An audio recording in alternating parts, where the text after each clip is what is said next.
chères femmes. Le moment de la fin du janvier et le début du mois de février est dans la roue de l'année un moment où on sent que les énergies changent. On commence tout doucement à clôturer l'hiver et nous préparer pour le printemps. Dans mon jardin, par exemple, je vois déjà les personnages pointer le bout du nez. Dans notre contexte religieux-culturel, nous avons la fête de la Chandeleur. Mais encore avant cela, dans les temps anciens, dans les temps de nos ancêtres celtes, on célébrait la fête nommée Imbolc. C'était une fête qui célébrait l'espoir, la lumière et le renouveau.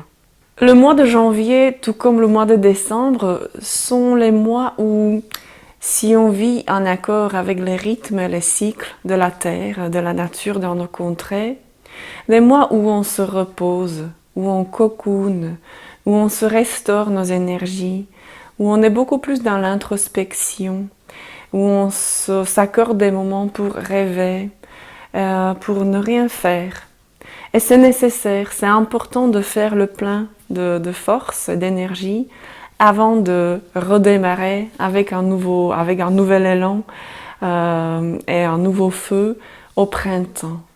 Mais avant cela, arrive ce moment de transition où il est très intéressant de s'arrêter et de se poser ces quelques questions.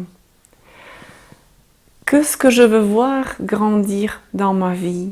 Quelles sont les petites graines que je vais semer maintenant et dont je vais m'occuper, auxquelles je vais accorder mon amour, mes soins, mon attention? En quoi j'ai envie d'investir mon énergie, ma passion, mon feu, ma vitalité? Parce que on sent beaucoup de nouvelles impulsions en cette période de l'année, quand on est vraiment attentif. Tout comme il y a des nouvelles impulsions dans la nature, des impulsions pour la vie qui sortent tout doucement, on sent aussi de nouvelles impulsions en nous.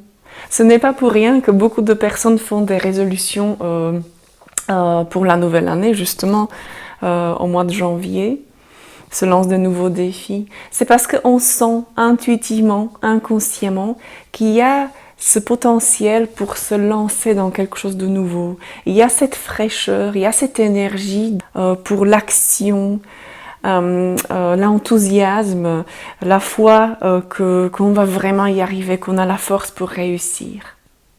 Mais dans toutes ces impulsions, toutes ces choses qui nous donnent envie, il y a toujours une, deux, peut-être trois, qui sont vraiment les vraies, les plus justes, des impulsions qui correspondent avec les aspirations les plus profondes de mon âme, avec mes rêves mes plus secrets.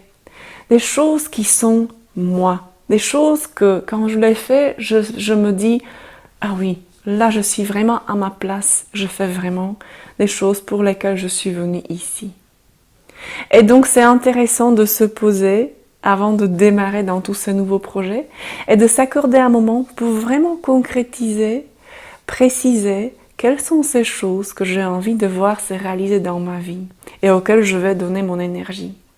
On peut le faire par écrit. Et certaines personnes aiment bien faire un tableau qu'on appelle vision board en anglais, un tableau avec des images, faire un petit collage, une petite mosaïque d'images découpées à gauche, à droite, qui vous inspirent et qui ont un rapport avec vos projets, avec vos rêves. Un tableau qu'on peut compléter avec des dessins, des couleurs, des mots-clés, des petites prières. Bref, tout ce qui va faire qu'on crée une représentation concrète de ces quelque chose qui nous habite et qu'on a vraiment envie, vers quoi on a envie de marcher. De un, ça va vous aider à ancrer votre vision, vos intentions. Et de deux, plus tard dans l'année, ça va vous aider à vous rappeler. Parce que souvent, en cheminant, on se laisse tenter par d'autres choses, on s'écarte, on s'oublie, on s'éparpille. Avec un petit rappel visuel quelque part, vous allez pouvoir revenir à ce qui est essentiel pour vous, à ce que vous avez décidé de créer. Alors si on veut célébrer ce passage dans la roue de l'année et honorer ce changement d'énergie, on peut s'inspirer de quelques petits rituels que l'on faisait dans le temps.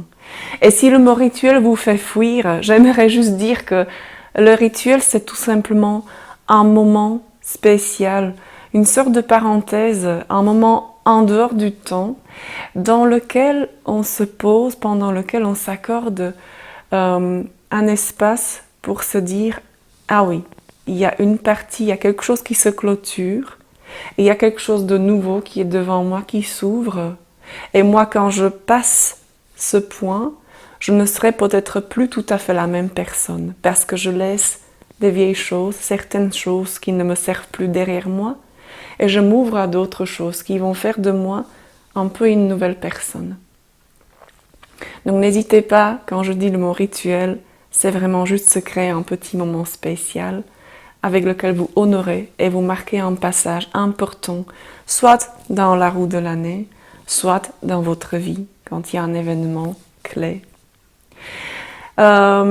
Puisque le Imbolc, donc cette ancienne fête celte, était une fête de renouveau, de lumière et d'espoir, on faisait des petits bains rituels dans les ruisseaux froids. L'eau froide qui va nous revigorer, qui va vraiment nous réveiller et qui va enlever les restes de ces énergies endormies, hivernales en nous. Et c'est une chose qui est vraiment chouette à faire aussi avec les enfants. Vous n'êtes pas obligé de faire le corps entier, vous pouvez juste faire le visage et les bras avec l'intention d'enlever les vieux restes qui traînent encore et de créer ce nouvel espace pour tout ce que vous souhaitez voir venir dans votre vie pendant cette nouvelle année.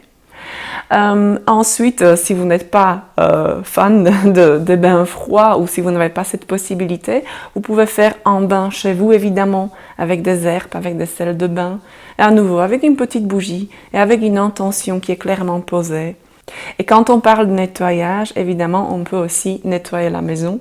C'est pas pour rien qu'on fait le nettoyage du printemps. À nouveau, c'est quelque chose que intuitivement on sent. Quand l'hiver s'en va, on a envie d'ouvrir grand les fenêtres et de laisser entrer cet air nouveau, cet air frais. Et vous pouvez en même temps ajouter un beau petit rituel avec une bougie blanche. Par exemple, la nuit du 31 janvier au 1er février, vous éteignez toutes les lumières et vous allumez une grande bougie blanche. Et ensuite, vous visitez toutes les pièces et avec cette nouvelle lumière, vous apportez de cette nouvelle lumière, cette nouvelle impulsion dans chaque pièce. Vous allumez de nouvelles bougies un peu partout dans la maison. Et en même temps, vous pouvez prononcer des vœux, des souhaits, des bénédictions pour votre famille, pour vos proches, pour les gens qui habitent dans la maison et pour les projets de tout le monde.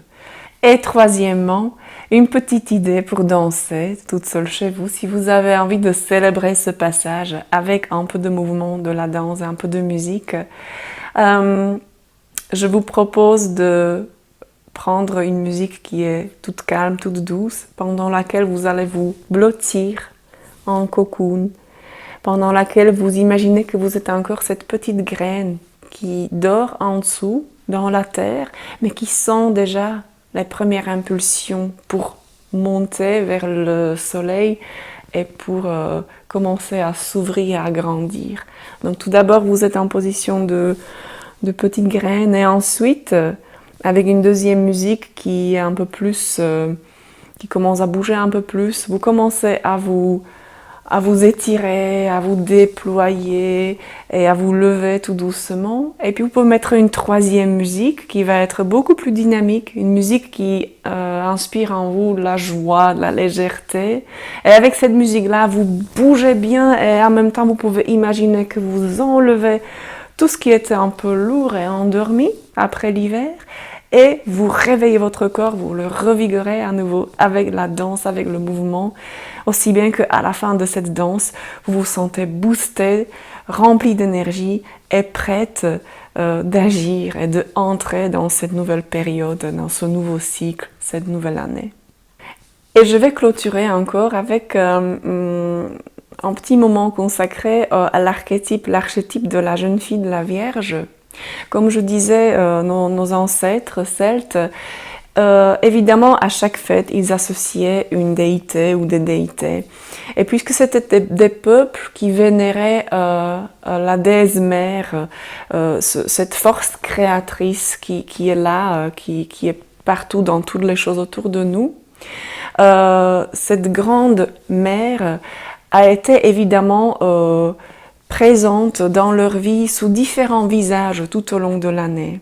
Donc elle se manifestait tantôt comme une jeune fille, tantôt comme une vieille femme, tantôt comme une femme nourricière, mère.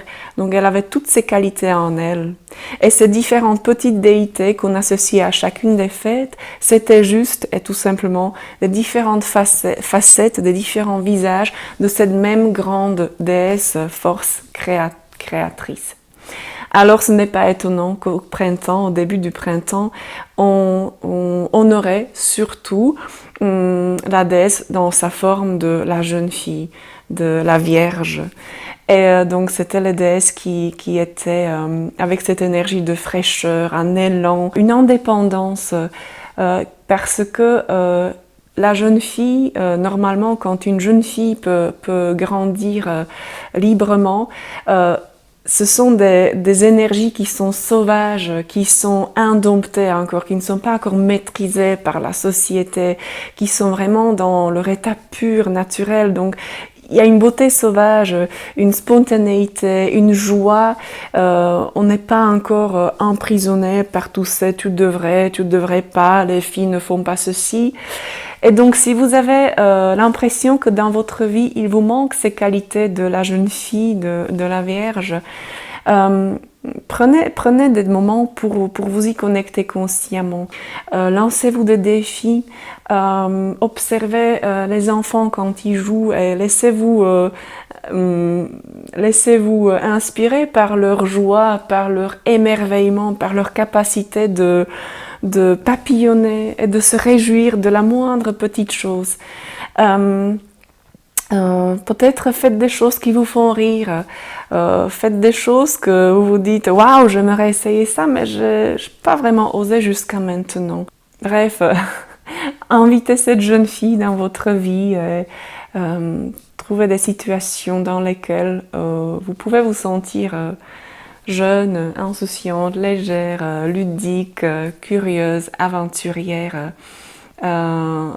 Ça va vous amener beaucoup de nouveaux cadeaux, beaucoup de chouettes situations, beaucoup de prise de conscience et une meilleure connaissance de vous-même. Et ça va certainement améliorer votre vie dans toutes sortes de domaines et par la suite aussi votre rapport à vous-même.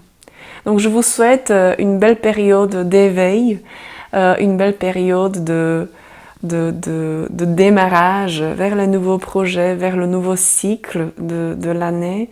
Et je me réjouis de revenir vers vous avec une prochaine vidéo que j'aimerais consacrer justement un peu plus à l'archétype de la jeune fille, de la Vierge en nous, et vous apporter plus d'inspiration sur ce sujet-là.